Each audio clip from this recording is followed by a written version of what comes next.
بسم الله الرحمن الرحيم.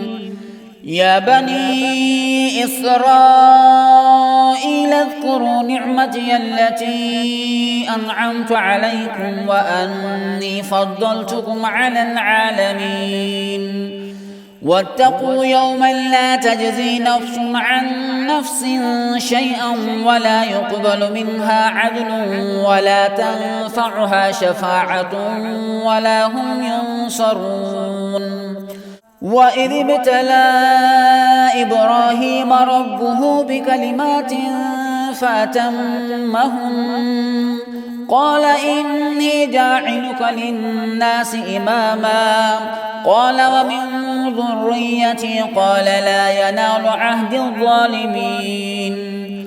وإذ جعلنا البيت مثابة للناس وأمنا واتخذوا من مقام إبراهيم مصلى وعهدنا إلى إبراهيم وإسماعيل أن طهرا بيتي للطائفين والعاكفين والركع السجود.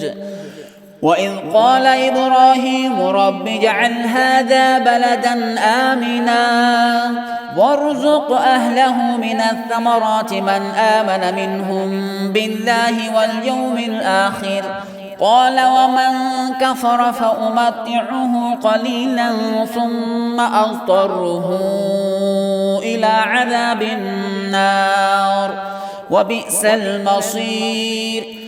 وإذ يرفع إبراهيم القواعد من البيت وإسماعيل ربنا تقبل منا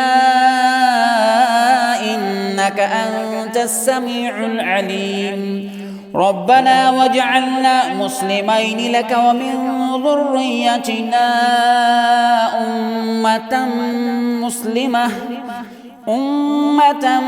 مسلمة لك وأرنا مناسكنا وتب علينا إنك أنت التواب الرحيم. ربنا وابعث فيهم رسولا منهم يتلو عليهم آياتك ويعلمهم الكتاب والحكمة ويزكيهم إنك أنت العزيز الحكيم. ومن يرغب عن ملة إبراهيم إلا من سفه نفسه ولقد اصطفيناه في الدنيا وإنه في الآخرة لمن الصالحين. إذ قال له ربه أسلم قال أسلمت لرب العالمين. ووصى بها إبراهيم بنيه ويعقوب يا بني إن الله اصطفى لكم الدين فلا تموتن إلا وأنتم مسلمون. أم كنتم شهداء إذ حضر يعقوب الموت إذ قال لبنيه ما تعبدون من بعدي قالوا نعبد إلهك وإله آبائك إبراهيم وإسماعيل وإسحاق إلها واحدا ونحن له مسلمون. تلك أمة قد خلت لها ما كسبت ولكم ما كسبتم ولا تسألون عما كانوا يعملون. وقالوا كونوا هودا أو نصارى تهتدوا قل بل ملة إبراهيم حنيفا وما كان من المشركين. قولوا آمنا بالله وما أنزل إلينا وما أنزل إلى إبراهيم وإسماعيل وإسحاق ويعقوب والأسباط وما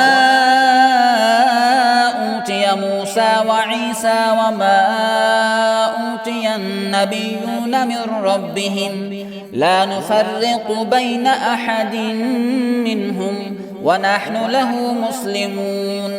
فإن آمنوا بمثل ما آمنتم به فقد اهتدوا وإن تولوا فإنما هم في شقاق فسيكفيكهم الله وهو السميع العليم صبغة الله ومن أحسن من الله صبغة ونحن له عابدون قل أتحاجوننا